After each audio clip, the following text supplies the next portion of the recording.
लेकर के आप यहाँ से जाए, जाकर के समझे, यहाँ से समझ कर जाए कि क्या है भूमि अधिग्रहण बिल, तो उनके ऊपर बोले और आप जनता पंचायत का आयोजन किया गया, जिसका मुख्य एजेंडा हरियाणा में नया भूमि अधिग्रहण कानून व केंद्र सरकार द्वारा एमएसपी गारंटी कानून कमेटी बनाए जाने को लेकर देने के साथ साथ भाखड़ा बांध में हरियाणा और पंजाब की सदस्यता को खत्म करना व जल भराव के कारण खराब हुई फसलों का मुआवजा व स्पेशल गिरदावरी को लेकर रहा। आज की किसान महापंचायत में हरियाणा पंजाब के किसान संगठन के नेताओं ने भाग लिया। किसान नेताओं ने मांग की कि सरकार गारंटी कानून को लेकर भाग रही है, जिसको लेकर फिर से आंदोलन खड़ा करने को लेकर इस तरह की पंचायत होने जा रही है। किसान नेता जगजीत देववाल ने कहा कि आज की पंचायत कोई ज्यादा बुजुर्ग हो तो अलग बात है, नहीं तो जो है भूमि अधिग्रहण कानून के ऊपर बैठे मेरे बुजुर्गों आप नहीं कह रहे हो, किसी से नहीं कह रहे, एमएसपी गारंटी बोरियों के ऊपर बैठे हैं आप नहीं कह रहे हैं जी, कोई पहल शुरू नहीं है। मात्र एक सरकार की तरफ से कॉल आया था एमएसपी गारंटी कानून को लेकर एक कमेटी सरकार बनाना चाहती है, मगर इसके लिए सरकार को पत्र कमेटी में किसान संगठनों के किसान नेता भी शामिल किए जाएं और जल्द से जल्द कमेटी बनाकर कानून बनाया जाए। सरकार एमएसपी कौन को लेकर भाग रही है, सरकार नहीं चाहती है कि एमएसपी गारंटी कानून बने। हमारी सरकार से मांग है कि एमएसपी गारंटी कानून जल्द से जल्द कमेटी बनाकर उसे एमएसपी गारंटी कानून को बनाया जाए। भाई जगजीत देववाल किसान नेता पंजाब में किसान नेताओं द्वारा चुनाव हारने को लेकर भी निवेदन करूंगा भाई नौजवान साथी एक बार हेमंत एक बार चढ़ा दो ऊपर छोड़कर चुनाव नहीं लड़ते तो हम उनके साथ और थोड़ा सा आदरणीय रोहतास जी से संदीप से भी विनती है, थोड़ा सा सामान थोड़ा थोड़ा इधर कर ले, और भी हमारे भी लीडर आने वाले हैं। निवेदन आप सब भाइयों से। नाराजगी भी थी, लोगों ने आम आदमी पार्टी को भारी बहुमत से जताया। वहीं यूपी में भी जिस तरह से कर्मचारियों का पत्रकारों के दबाव बनाया जा रहा था, फिलहाल हमारा मुख्य एजेंडा है जिस तरह से पंजाब हरियाणा के किसान एक साथ सहयोग है, जब वो नेता आगे बढ़ पाते हैं इसलिए तमाम साथी हम नीचे बैठे देंगे।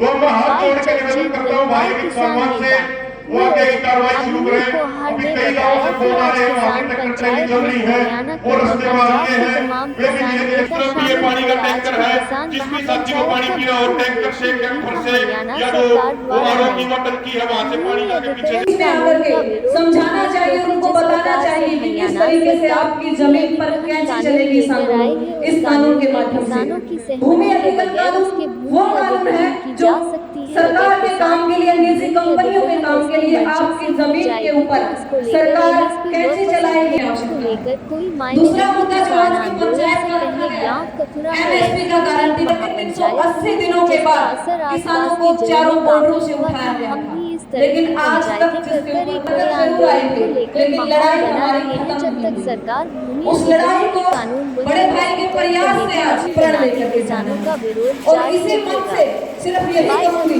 कि मतलब फसल बचानी से आने वाली हमने नस्ल बचानी से। आज बड़ो भाई रे बहनों के आयु आगे बैठा इस तरह जो समझाना होगा, एक दिन देश ने यूं बेच के दर देगा, इस बार का रास्ता दिखाना होगा, इस बार का रास्ता दिखाना होगा। देखिए, जो एक जमीन अधिग्रहण का कानून बनाया गया पिछले साल विधानसभा में, वो 3 कानूनों से भी ज़्यादा खतरनाक है।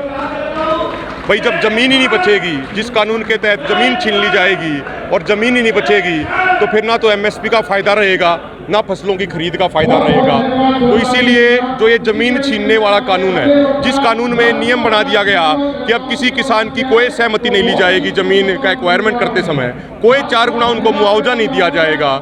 जो नेशनल हाईवे और जो रेलवे लाइन है उनके 2 किलोमीटर दाईं तरफ, 2 किलोमीटर बाईं तरफ, 4 किलोमीटर की चौड़ाई में वो जब चाहे सरकार जिसकी चाहे ज़मीन एक्वायरमेंट कर सकती है। तो जो ऐसे जो ये गोरे अंग्रेज पहले कानून बनाते थे, अब ये काले अंग्रेज इस तरह के कानून बना रहे हैं, तो उसके खिलाफ गांव-गांव में जाके बिगुल बजाएंगे। और मैं सरकार को बताना चाहता हूं, जब 3 काले कानून आए थे तब भी हमने ऐसे ही पंचायतों का दौर शुरू किया था, गाँव-गाँव में हम गए थे, लोगों को समझाया था, और उसके 6 महीने बाद कितना बड़ा आंदोलन खड़ा हुआ वो सबने देखा था। मैं चेतावनी देना चाहता हूं सरकार को, या तो सरकार इस काले कानून को, जमीन अधिग्रहण के को वापस ले ले, अन्यथा इस साल के अंत तक आते आते जो दिल्ली के बॉर्डरों पर 378 दिन आंदोलन चला, उससे 10 गुना ज़्यादा आंदोलन हरियाणा में देखने को मिलेगा। अभी एमएसपी की गारंटी कानून को लेकर भी कमेटी बनाई जानी थी, लेकिन उसका फॉर्मेशन है वो सरकार तैयार नहीं कर पा रही है अभिमन्यु जी, उसको लेकर सरकार की नीयत में खोट है, सरकार की नीयत में पहले से ही खोट था और उसी के तहत सरकार धोखाधड़ी कर रही है, देश के किसानों का अपमान कर रही है और ये महंगा पड़ेगा सरकार को आने वाले समय में। जिसने किसानों का अपमान किया, जिसने किसानों के साथ धोखाधड़ी करी, आने वाले समय में उनके कोई नाम लेने वाला ही नहीं बचता। इतिहास इस चीज़ का गवाह है। तो सरकार कान खोल के सुन ले, जो एमएसपी कमेटी पे कमिटमेंट थी या तो वो कमिटमेंट पूरी कर दे, अन्यथा सरकार को आने वाले समय में सारे परिणाम, उसके दुष्परिणाम भुगतने पड़ेंगे। हरियाणा में आगे जब एसकेएम की मीटिंग होगी तो कोई भी बड़ा फैसला लिया जा सकता है यदि जल्दी से जल्दी एमएसपी कमेटी घोषणा नहीं करी गई। आज की जो महापंचायत से सरकार को चुकाया जा रहा है, चेतावनी दी जा रही है। सरकार को देखिए, अब बहुत सारे पत्रकार साथी हैं, जब पिछले साल आंदोलन शुरू हुआ 2020 में, तो उसी समय कथुरा गांव में गोहाना में एक बहुत बड़ी पंचायत हुई थी किसानों की, और उससे भी एक माहौल बना था पूरे इन 2-3 जिलों में। तो इसी तरीके से माहौल बनाने की शुरुआत करी जा रही है। अभी माहौल बनेगा, 5-6 महीने अभी तवे को बढ़िया से गर्म करेंगे और उसके बाद अगर सरकार नहीं मानी जब तक भी, तो सरकार को दोबारा से हो सकता है कि सरकार का हर जगह बहिष्कार हो, सरकारों को कहीं कार्यक्रम ना करने दें हमें। इस तरह के भी फैसले आने वाले समय में लिए जा सकते क्या हैं। हर जिले में जाएगा किसी बिल्कुल, इस जमीन अधिग्रहण वाले मामले को लेकर हम सब संगठन मिलजुल के लड़ेंगे। अगर सभी संगठनों की एकता के लिए मुझे पीछे हटना पड़ेगा तो हम खुद को और अपने संगठन को पीछे हटाने को तैयार हैं, लेकिन एकता हम सबसे ऊपर रखेंगे। कुछ किसान नेता एसकेएम में थे, गुरुनाम सिंह चड़ू ने, कुछ पंजाब के किसान नेता, क्या उनको भी साथ लेके चला जाएगा? देखिए, ऐसा है कि जिन्होंने जो राजनीति में गए उनके ऊपर फैसला लिया गया एसकेएम द्वारा, उनको 4 महीने के लिए सस्पेंड किया गया, तो अभी वो सस्पेंशन पीरियड में है। आगे क्या होगा क्या नहीं होगा उनके बारे में वो एसकेएम फैसला लेगा, लेकिन ये बात जरूर है एसकेएम पूर्ण तौर पे गैर राजनीतिक रहेगा। एसकेएम की मीटिंग कब होने जा रही है? अभी कुछ नहीं कह सकते, जब डेट आएगी हम आपको सबको सूचित कर देंगे। देखिए, जो आज की यहाँ महापंचायत है, जो इसमें मुख्य मांग रखी गई है कि हरियाणा के अंदर सरकार ने जिस तरीके से भूमि अधिग्रहण बिल उसको बैकडोर से पारित कर दिया है और उसके खिलाफ हरियाणा के लोग लड़ रहे हैं। मेन मुद्दा वही है। दूसरे सभी जो बातें हैं, जैसे एमएसपी की गारंटी के कानून की बात है, जो बीबीएमबी का मामला है, वो पंजाब और हरियाणा का अलग नहीं है, वो एक ही है। और ये भी बात है जो इसको भी ऐसे नहीं सोचना चाहिए कि ये पंजाब और हरियाणा का अलग मैटर है। ये भूमि अधिग्रहण करने के लिए लगातार सरकार प्रयास कर रही है और बैकडोर से वो ला रही है। इसीलिए ये मामला केवल हरियाणा का नहीं है, पूरे भारत का है। और हम पंजाब से आज ही हरियाणा के लोगों को विश्वास दिलाते हैं कि अगर आपको इस पे कोई चंडीगढ़ में कोई प्रोग्राम करने की ज़रूरत पड़ती है, पंचकुला में कोई प्रोग्राम करने की ज़रूरत पड़ती है, तो हम भरपूर संख्या में आपके साथ रहेंगे और उतनी देर तक आपके साथ लड़ेंगे और आपका सहयोग देंगे जितनी देर तक सरकार ऐसे कानूनों को वापस नहीं ले लेती। जगदीश जी, एसकेएम के कुछ बड़े नेताओं ने पंजाब में चुनाव की खानी पड़ी, उसको लेकर किस तरह की अब एसकेएम फैसला लेने जा रहे हैं? देखिए, उन्होंने एक जल्दबाजी की है। ये जल्दबाजी की वजह से ये हुआ है। अगर हम उन्होंने ये आंदोलन जीत लेते, पूरी जीत के बाद अगर वो करते ये काम, हो सकता लोग उनको स्वीकार कर लेते, लेकिन अभी आंदोलन बाकी था, छोड़कर चले गए, तो उसकी वजह से लोगों के अंदर थोड़ा नाराज़गी थी, जिसकी वजह से लोगों ने उनको स्वीकार नहीं किया और आम आदमी पार्टी को लोगों ने पहल दी। एमएसपी गारंटी कानून पर कोई कमेटी का फॉर्मेशन नहीं हो पा रहा है अभी तक सरकार द्वारा, उसको लेकर किस तरह की रणनीति बना रहा है? उसके लिए देखिए, लड़ाई जारी है। पिछले दिनों एक केवल टेलीफोन के माध्यम से, ये कोई तरीका नहीं है, टेलीफोन के माध्यम से सरकार ने ये मैसेज दिया है कि हम एक कमेटी बनानी चाहते हैं और हमने 7 मेंबर कमेटी है जो एसकेएम की, उसकी ओर से एक लेटर लिखा है सरकार को कि भाई ऐसे काम नहीं चलेगा। पहले तो जो उसकी टर्म्स एंड रेफरेंसेस तो हमें दें, कैसे होगा, कितने समय में करोगे, क्या इसमें कोई और किसान जो एसकेएम के किसान नेता होंगे उनके अलावा कोई और तो नहीं लोगे। वो उन सभी का जानकारी लेने के बाद फिर देखेंगे सरकार क्या करती है। लेकिन सरकार की नीयत उस पर साफ नहीं है, क्योंकि हम जानते हैं कि एमएसपी के ऊपर सरकार जो भाग रही है ना, उसकी मेन वजह गैट है। जब तक सरकार गैट से बाहर नहीं आती उतनी देर तक एमएसपी की गारंटी का कानून नहीं बनेगा और उसके लिए हमें लड़ना पड़ेगा और उसके लिए पूरे देश को एकजुट होकर लड़ना पड़ेगा।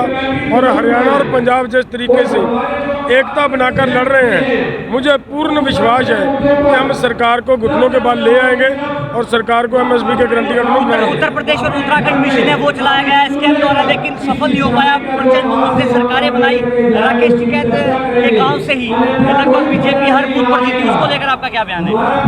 देखिए, मैं ये कहना चाहता हूँ कि हमेशा आपने एक खबर उसी दिन से बहुत सारी खबरें चैनलों पे चल रही हैं कि सरकार ने एक किसी टीचर को ये कहा गया अधिकारियों ने कि इस मशीन को चेंज करना है, और वो अध्यापक चेंज नहीं कर रहा, उसे धमकाया जा रहा है कि भैया चेंज करनी पड़ेगी, आपकी नौकरी चली जाएगी, आप जेल भी जा सकते हो। ऐसी बातें करके अगर मशीनें चेंज की गई हैं तो उसमें किसी की कोई मतलब पेश नहीं जाएगी।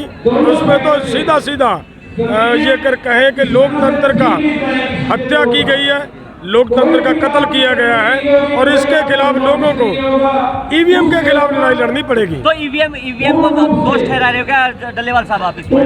नहीं, EVM में कोई दोष नहीं होता।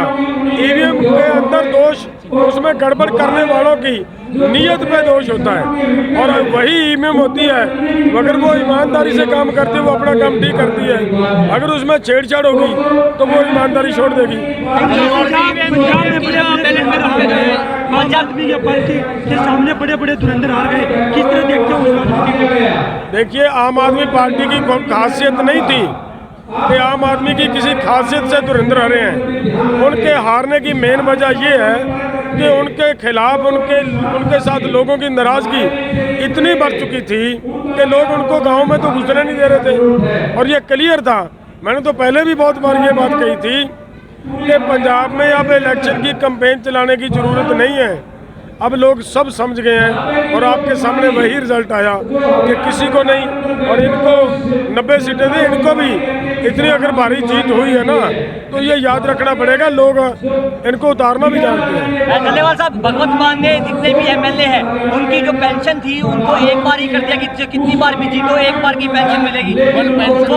वन विधायक मैं तो ये कहना चाहता हूँ, अभी भी भगवंत मान ने अगर बढ़िया काम, इससे भी बढ़िया ये होता कि किसी MLA की तनख्वाह या MLA की पेंशन का मतलब क्या है, उसको सभी खर्चे तो सरकार करती है, उसके ऊपर तनख्वाह की क्या ज़रूरत पड़ती है उसको, और उसको पेंशन किस बात की। जब वो लोग इलेक्शन लड़ने के लिए आते हैं तो सब हाथ जोड़ कर ये कहते हैं कि भाई हमें सेवा का मौका दीजिए।